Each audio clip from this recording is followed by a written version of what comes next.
सन्ध्या प्रवर्तते उत्तिष्ठ नरशार्दूला कर्तव्यं दैव. ஹலோ ஃப்ரெண்ட்ஸ், எல்லாருக்கும் வணக்கங்க. எல்லோரும் எப்படி இருக்கீங்க? இன்றைக்கி வந்து பார்த்திங்கன்னா ஃப்ரைடே, அதுவும் இல்லாமல் அமாவாசை, அதனாலேயே சீக்கிரமாக எழுந்திரிச்சாச்சுங்க. இன்றைக்கி டே வந்து பார்த்திங்கன்னா 3:40க்கெல்லாம் ஸ்டார்ட் ஆயிடுச்சு. நேற்று நைட்டு நான்வெஜ் சாப்பிட்டதுனால காலையிலேயே வந்துட்டு போட்டு பூஜைக்கெல்லாம் ரெடி பண்ணிகிட்டு இருந்தாங்க. பிரம்ம முகூர்த்த நேரன்றது ரொம்பவே ஸ்பெஷலாக இருக்குங்க. காலையில் 3 மணிலேருந்து சூரியன் உதயம் ஆகிற முன்னாடி வரைக்குமே 6 மணி வரைக்குமே வந்துட்டு பிரம்ம முகூர்த்த நேரம் தான் சொல்லுவாங்க. இந்த நேரத்தில் நம்மளுக்கு இஷ்ட தெய்வத்தை நினச்சி நம்ம வழிபாடு செஞ்சோம் அப்படின்னா வாழ்க்கைக்கு தேவையான செல்வம், உடல் ஆரோக்கியம் கிடைக்குன்னு சொல்லி நம்பப்படுதுங்க. இது வந்து பார்த்திங்கன்னா அற்புதமான நேரம்னே சொல்கிறாங்க. ஏன் அப்படின்னா இதில் புனிதமான சக்தி உலா வர்றதுனால இந்த நேரம் வந்து ரொம்பவே சிறப்பு அப்படின்னு சொல்கிறாங்க. அதனால தான் திருமணம், கிரகப்பிரவேசம்னு சொல்லிட்டு எல்லா சுப நிகழ்ச்சிக்குமே இந்த நேரத்தில் தான் வந்து செய்வாங்க. இந்த நேரத்துக்கு சரஸ்வதி யாமம்னு இன்னொரு பேருமே இருக்குங்க. உலக உயிர்களை படைக்கக்கூடிய பிரம்மதேவனும் அவங்க மனைவி சரஸ்வதி தேவி தாயாரும் கண் விழித்து செயல்படுற நேரம்னே சொல்கிறாங்க. இந்த நேரத்தில் நம்ம இறை சிந்தனைகளை மனதில் நிறுத்தி நம்ம மனச்சிக்கல்களை வேண்டி பிரார்த்தனை செய்யும் பொழுது அது முற்றிலுமே நீங்கிறதா சொல்லப்படுது.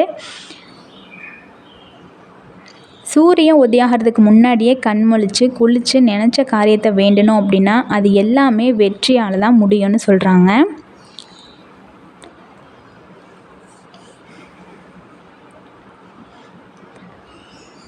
இந்த நேரத்தில் நம்ம தினமும் பூஜை செஞ்சுட்டு விளக்கேற்றி வச்சுட்டு வந்தோம் அப்படின்னா நம்மளுக்கு சகல செல்வங்களும் கிடைக்குதுன்னே சொல்கிறாங்க. அது மட்டும் இல்லைங்க, இந்த நேரத்தில் தியானம், கல்வி இந்த மாதிரி நம்ம செய்யும் பொழுது ரொம்பவே மனசு ஒருநிலைப்படும்னே சொல்கிறாங்க. ஞாபக சக்தியுமே அதிகரிக்கும்னு சொல்கிறதுங்க.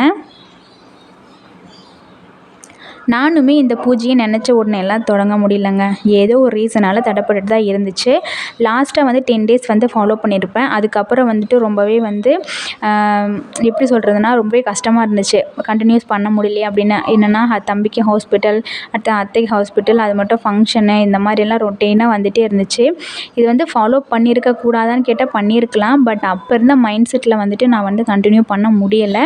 இப்போ வந்து பார்த்திங்கன்னா 1 மந்த் ஆயிடுச்சு. அதுக்கப்புறம் அகைன் வந்து இன்றைக்கி ஸ்டார்ட் பண்ணியிருக்கேன். இன்றைக்கி வந்து ரொம்ப நல்ல நாள் அப்படின்றனால இன்னிலேருந்து ஸ்டார்ட் பண்ணியிருக்கேன். இது வந்து பார்த்திங்கன்னா ஒரு வேண்டுதலுக்காக தான் நான் வந்து செஞ்சுருக்கேன். கண்டிப்பாக இது கண்டினியூஸாக நான் அந்த டே ஃபுல்லாக ஸ்டார்ட் பண்ணுவேன்னு நினைக்கிறேன். இந்த விரதம் பார்த்திங்கன்னா ஒரு மண்டலம் இருக்கலாம், 21 நாள் இருக்கலாம், இல்லை அப்படின்னா 11 நாள், 9 நாள், 5 நாள் கூட நீங்கள் வந்து நினச்சி பிரம்ம முகூர்த்த பூஜை வந்து செய்யலாங்க. நான் வந்து 11 நாள் பூஜை வந்து செய்ய போகிறேன். அது வந்து உங்கள் கூட ஷேர் பண்ணிக்கிறேங்க. ஏன் இந்த பிரம்ம முகூர்த்த பூஜையெல்லாம் வந்து உங்களோட பர்சனல் தானே, நீங்கள் வந்து சோஷியல் மீடியா பிளாட்ஃபார்மில் வந்து போடுறீங்கன்னு சொல்லிட்டு கேட்கலாம். எத்தனையோ பேருக்கு இப்போ இருக்க ஜென்ரேஷனுக்கு இந்த மாதிரி பூஜைகள்லாம் இருக்குதுன்னு கண்டிப்பாக தெரியாது. நம்ம முன்னோர்கள் நிறையா பேர் இந்த வழிபாட்டை வந்து ஃபாலோ பண்ணி நிறைய வெற்றியாளர்கள் இருக்காங்க. நம்மளுமே வந்து பார்த்திங்கன்னா எனக்குமே இந்த பூஜை இருக்குதுன்னு தெரியாதுங்க. ரீசெண்டாக தான் யூடியூப்பில் நிறையா வீடியோஸ் வந்து இந்த மாதிரி பார்த்து நான் தெரிஞ்சுக்கிட்டேன். அதுக்கப்புறம் தான் நான் வந்து சரின்னு சொல்லிட்டு நான் ஃபாலோ பண்ணுறேங்க. என்னை பார்த்து 2-3 பேராவது ஃபாலோ பண்ணுவீங்கன்னு நினைக்கிறேன். நல்ல விஷயங்களை யார்கிட்ட கற்றுக்கிட்டாலும் பரவாயில்ல, நல்லதை எடுத்துக்கோங்க. அதனால தான் நான் உங்கள் கூட ஷேர் பண்ணுறேன். நான் வந்து பார்த்திங்கன்னா முந்தின நாள் நான்வெஜ் சாப்பிட்டதுனால காலையில் எழுந்து போட்டுட்டு அதுக்கப்புறம் தான் நான் வந்து எல்லாமே பூஜை ரெடி பண்ண போகிறேன். ஏன் அப்படின்னா நம்ம நான்வெஜ் சாப்பிட்டாலும் சரி, திருமணமான பெண்களுக்கு வந்து தெரியும் எப்பப்போ தலை குளிக்கணும் அப்படின்னு. பீரியட்ஸ் மாதவிடாய் முடிஞ்சதுக்கப்புறமே நம்ம தலை குளிச்சுட்டு தாங்க வீடெல்லாம் தொடச்சிட்டு தான் நம்ம சாமி கும்பிடணும். டெய்லியுமே தலை குளிக்கலாமான்னு கேட்டால் உடம்பு வந்து ரொம்ப ஆரோக்கியமாக இருக்குது, எனக்கு எந்த பிரச்சனையும் இல்லை அப்படின்னு சொல்கிறவங்க தாராளமாக குளிக்கலாங்க. இல்லை உடம்பு சரியில்லை, பெரியவங்க, என்னால் முடியாது, சைனஸ் பிரச்சனை இருக்குது, வீசிங் பிரச்சனை இருக்குது, இந்த மாதிரியெல்லாம் உடம்பு சரியில்லாதவங்க வந்து ஆப்ஷனல் இருக்குங்க. கை கால் மட்டும் நல்லா அலம்பிட்டு வீட்டில் வந்து மஞ்சள் தண்ணி வந்து தெளிச்சுட்டு அதுக்கப்புறம் நீங்கள் வந்து பூஜை செய்யலாம். மற்றவங்க எல்லாருமே தூங்கும் பொழுது நம்ம எப்படி பூஜை செய்கிறது, இந்த மாதிரி செய்யலாமான்னு சொல்லிட்டு நிறைய பேர் கேள்வி இருக்கும். பூஜை ரூமுக்கு ஆப்போசிட்டில் தாங்க படுத்திருந்தா நம்ம பூஜை பண்ண முடியாது. இதுவே பூஜை ரூம் தனியாக, பெட்ரூம் தனியாக, ஹால் தனியாக இருக்குன்ற பட்சத்தில் நம்ம வந்து தாராளமாக சாமி கும்பிட்லாங்க. பூஜை ரூமுக்கு ஆப்போசிட்டில் படுத்திருந்தால் மட்டும் நீங்கள் வந்து பூஜை வந்து பண்ணாதீங்க. நான் நைட்டே விளக்கெல்லாம் கழுவி வச்சுட்டேன். அதுக்கு வந்து மஞ்சள் குங்குமம் வந்து வைக்க போகிறேன். நார்மலாக வந்து பார்த்திங்கன்னா மஞ்சள், சந்தனம், கொஞ்சம் ரோஸ் வாட்டர் சேர்த்து நீங்கள் வந்து கலந்து வைக்கலாம். நான் இன்றைக்கி ரோஸ் வாட்டர் இல்லை அப்படின்றனால மஞ்சளும் சந்தனம் மட்டும் சேர்த்து நான் வந்து மிக்ஸ் பண்ணி வைக்க போகிறேன்.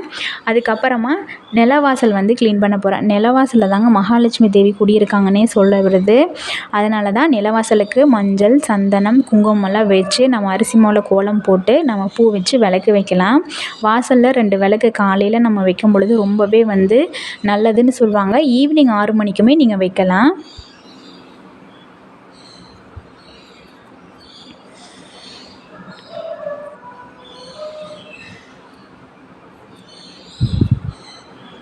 நான் இன்றைக்கி அரிசி மாவில் கோலம் போடலைங்க, காவி கோலம் தான் போட்டேன். அமாவாசை அப்படின்றனால அமாவாசையிலேயே ஆடி அமாவாசை, தை அமாவாசை, புரட்டாசி அமாவாசை இந்த 3 அமாவாசை மட்டும் மிஸ் பண்ணிடாதீங்க. நம்ம இறந்து போன முன்னோர்களுக்கு நம்ம செய்கிற ஒரு நல்ல விஷயம் அப்படின்னு சொன்னால் இந்த அமாவாசையை வந்து ஃபாலோ பண்ணுறது தான். நம்ம ஃபாஸ்டிங் இருக்கணும் ரொம்ப கட்டாயம் அப்படின்லாம் இல்லைங்க. அவங்களால முடிஞ்சால் இருங்க, இல்லை அப்படின்னா காலையில் சாப்பிட்டுட்டே நீங்கள் வந்து மதியம் சமைச்சு 12 மணிக்குள்ளே நம்ம காக்காய்க்கு சாப்பாடு வச்சுட்டு நம்ம அடுத்தது சாப்பிட்லாம். நம்ம சமைக்கும் பொழுது டேஸ்ட் மட்டும் பார்க்காம சமைக்கணும். தேங்காய் பழம், வாழைப்பழம்லாம் வச்சு வெத்தலை பாக்கு வச்சுட்டு தேங்காய் உடைச்சி நீங்கள் நல்லா திருப்தியாக சாமி கும்பிடலாம். நானுமே அப்படி தாங்க இந்த 3 அமாவாசை மட்டும் மிஸ் பண்ணவே மாட்டேன். எப்பயுமே விளக்கு ஏற்றும் பொழுது நம்ம வாசப்படியில் விளக்கு ஏற்றிட்டு தான் நம்ம வந்து வீட்டுக்குள்ளே வந்து விளக்கு ஏற்றிட்டு போகணும். அப்போ தான் சாமி வந்து நம்ம வெளியிருந்து நம்ம வீட்டுக்குள்ளே அழைச்சிட்டு போகிற மாதிரி சொல்லுவாங்க. நம்ம உள்ளே ஏற்றிட்டு வெளியே வந்தோம் அப்படின்னா நம்ம வீட்டில் இருக்க சாமியை கொண்டு போய் நம்ம வெளியே விடுற மாதிரி ஆயிரும். அதனாலேயே பெரியவங்க என்ன சொல்லியிருக்காங்கன்னா வாசல்லேருந்து உள்ளே வந்து விளக்கேற்றிடலாம் அப்படின்னு சொல்கிறாங்க. அதுவுமே எண்ணெய் வந்து பார்த்திங்கன்னா தீபத்தில் எண்ணெய் ஊற்றிட்டு தான் திரி போடணும் அப்படின்னு சொல்கிறாங்க. எனக்குமே நிறையா ஃப்ரெண்ட்ஸ் எல்லாம் சொல்லியிருந்தீங்க, ரொம்ப நன்றி.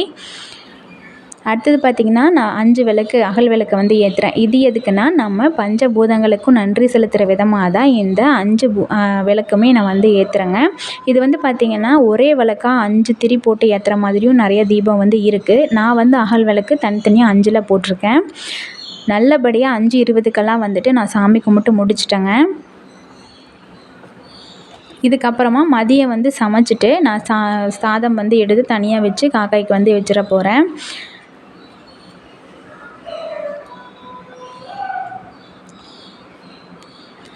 எப்பயுமே அடுத்தவங்க சொல்கிறத கேட்டு நீங்கள் முடிவெடுக்காதீங்க. அது உங்கள் வாழ்க்கைக்கு சரியான வழியாக இருக்காது. அது கொஞ்ச நாள் மட்டும்தான் நீங்கள் அந்த வழியை நடப்பீங்களே தவிர நீங்கள் இஷ்டப்பட்டு நீங்கள் உங்களுக்கு மனசார பிடிச்சு நீங்கள் ஆரம்பிச்சிட்டிங்க அப்படின்னா உங்கள் வாழ்க்கையில் கண்டிப்பாக அது ஒரு மாற்றத்தை வந்து கொடுக்கும். அதுக்கு முன்னாடி நீங்கள் 1000 தடவை யோசிச்சு அந்த முடிவை எடுங்க. ஸ்டார்ட் பண்ணிட்டீங்க அப்படின்னா கொஞ்சம் கூட யோசிக்காதீங்க. உங்கள் இலக்கை நோக்கி போய்கிட்டே இருங்க. நடுவில் நீங்கள் அதெல்லாம் செய்ய மாட்டீங்க, இதெல்லாம் உனக்கு வேஸ்ட்டு, நீ இதெல்லாம் சரிப்பட்டு வர மாட்டேன்னு 1000 பேர் 1000 குறை சொல்லுவாங்க. காதுலேயே தயவு செஞ்சு வாங்காதீங்க. ஒரு நாள் அந்த கேள்விகளுக்கு எல்லாத்துக்குமே நம்ம வந்து வெற்றி தான் பதில் சொல்லும். அதனால் மனசு தளராமல் உங்கள் இலக்கை நோக்கி போயிட்டே இருங்க. இது உங்கள் கூட ஷேர் பண்ணணுன்னு தோணுச்சு. எல்லாருமே வாழ்க்கையில் உடல் ஆரோக்கியத்தோடையும் செல்வ வளத்தோடையும் நீடோழி வாழன்னு சொல்லிட்டு சாமிக்கிட்ட வேண்டிக்கிறேன். இந்த வீடியோ யாருக்காவது யூஸ்ஃபுல்லாக இருக்கும்னு நினைக்கிறேன். பிடிச்சிருந்தால் சப்ஸ்கிரைப் பண்ணிக்கோங்க. ஏதாவது மிஸ்டேக் இருந்தால் சொல்லுங்கள், நான் மாற்றிக்கிறேன். தேங்க்ஸ் ஃபார் வாட்சிங். பாய். நெக்ஸ்ட் வீடியோவில் பார்க்கலாம்.